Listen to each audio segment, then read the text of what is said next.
Bom, o assunto é política. Então, vamos começar discutindo a diferença entre esquerda e direita, que atualmente está tão em moda no Brasil, né?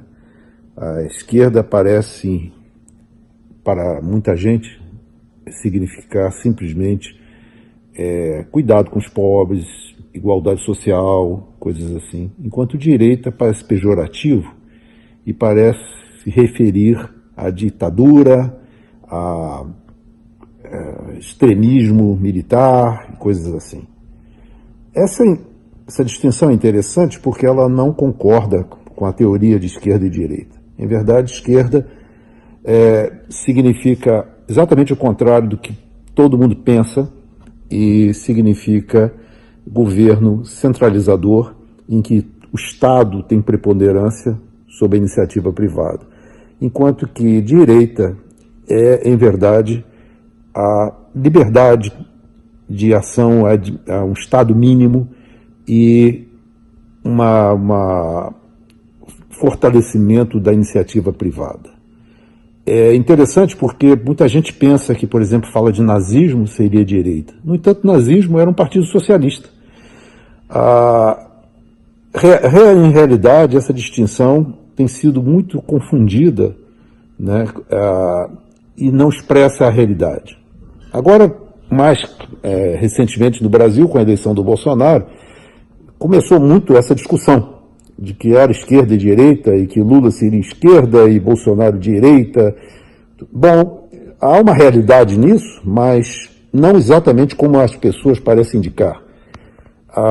Bolsonaro defende, e Paulo Guedes, que é o ministro da Economia atual, defende um Estado mínimo, defende privatização, defende reduzir a importância do Estado, enquanto que a tendência do governo anterior, do PT, era, na verdade, aumentar o Estado, aumentar o emprego público e desvalorizar a iniciativa privada.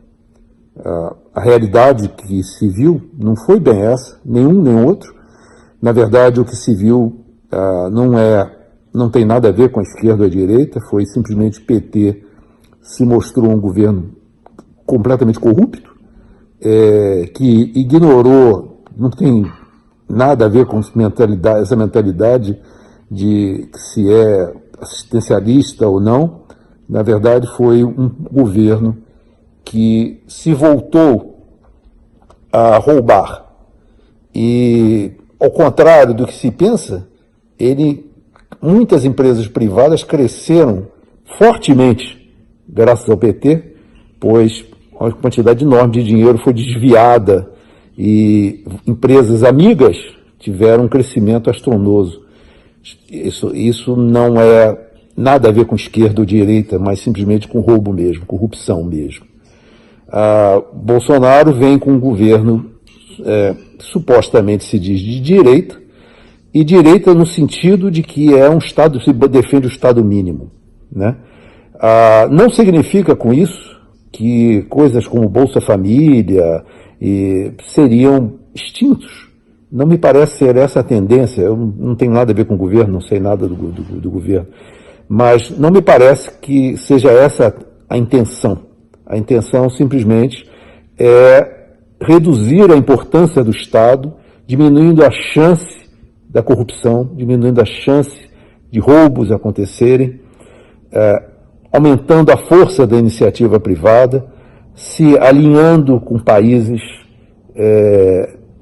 que lideram no mundo, como os Estados Unidos, Israel, que tem uma liderança tecnológica importante, imagino que Japão também. A China tem um problema sério no seu comércio, porque ela pratica preços extremamente baixos e a entrada de produtos chineses tende a destruir a indústria local, tende a destruir a iniciativa privada dentro dos países em que ela atua. Então, há uma tendência de diminuir a importância da China e aumentar a participação com os blocos como a Europa, como os Estados Unidos, e diminuir essa tendência de achar que, poxa, os países que têm um governo de esquerda, que pertence ao Foro de São Paulo, seriam muito bons para o Brasil, quando, na verdade, eles são apenas países miseráveis que castigam seu próprio povo e simplesmente roubam todo o dinheiro e desviam todo o dinheiro. O governo petista anterior obviamente mandou dinheiro para Cuba, para Nicarágua, para outros países, para Venezuela, não tendo cuidado de beneficiar o povo brasileiro com isso. Complementando, me parece importante ressaltar que, particularmente, eu vejo com muito bons olhos a alternância de poder no Brasil. Quer dizer, a mudança de um regime que, não importa se era de esquerda ou de direita, para um outro, que se propõe a ser diferente, é sempre muito positivo. E irá atacar áreas que antes não foram cobertas, não foram vistas ou não foram descuidadas, né? A minha visão é a visão de quem vive nos Estados Unidos há 20 anos. Já, como dizia Sérgio Mota, no seio da besta capitalista, e é uma visão de fora, né? Não é uma visão de alguém que está vivendo o dia a dia do Brasil, mas que tem contato frequente com o Brasil, mas é uma visão talvez mais isenta, não sei dizer. Mas o fato é que um fator que falta complementar, dizer o seguinte: os Estados Unidos é muito criticado por ser um país mais forte representante do capitalismo mundial.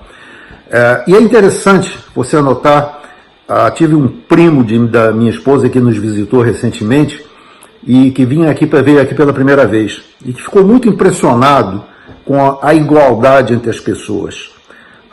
É muito interessante ver que o suposto comunismo, suposto regimes de esquerda, teriam a tendência de igualar as pessoas, de colocar todos, diminuir a diferença de classes, não é verdade? Em verdade, o que o comunismo e os regimes mais de esquerda fazem é tentar igualar por baixo e desvalorizar os que se sobressaem. O capitalismo, como nos Estados Unidos, independente de ser esquerda ou direita, o capitalismo ele tem uma tendência a igualar por cima. Ele dá oportunidade a todos.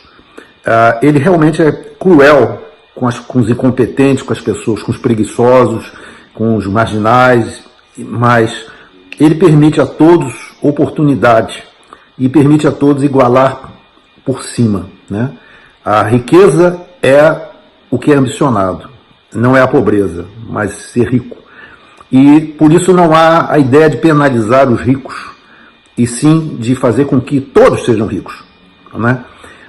Uma coisa constante aqui nos Estados Unidos, que nos surpreende a todos os brasileiros que vêm por aqui, é quando você vai a um supermercado, como um Walmart, por exemplo, você compra um vinho francês, eu particularmente gosto de vinho francês, e a caixa do supermercado vira para mim e diz: puxa, esse vinho é muito bom, eu já tomei lá em casa. Eu queria saber quando uma caixa de supermercado no Brasil tomaria um vinho francês. Mas isso aqui é possível e é comum, né? Essa é a realidade. Então, vejo que essa visão nossa daqui é uma visão talvez mais isenta ou mais experiente com outras realidades, tendo sido exposto a outras realidades, a outras opções, né? E descobri que algumas opções do Brasil não são erradas, são boas, mas que há alternativas, há outras opções, né? Não é necessariamente só um modelo que é certo. Há muitos erros e acertos em todos os modelos, né? Vemos a nossa esperança é que o Brasil encontre o seu caminho. O Brasil tem um potencial fantástico, é um país de dimensões continentais, riquezas naturais importantes, energia supostamente barata, que no momento não é, mas tem tudo para ser barata, energia hidrelétrica, basicamente. Uma população de 200 milhões de habitantes, os Estados Unidos tem 300. Portanto, tem um potencial de mercado fantástico. O Brasil tem tudo para ser um grande país com uma grande economia. O que está faltando é ordem. E esse governo agora, que foi eleito, diz que a sua grande bandeira é colocar a ordem para permitir o progresso. Não sei se ele vai conseguir tudo isso que ele promete, mas temos que ter esperança. E acreditar que existe solução para o Brasil, que o Brasil pode melhorar. Estou seguro que esse governo será substituído por outros governos com tendências diversas, mas se todos caminharem na mesma direção de melhorar o Brasil, de construir o Brasil, com diferentes opiniões, com diferentes pontos de vista, há a possibilidade do Brasil realmente se desenvolver. Esse era o recado que eu queria passar. Obrigado.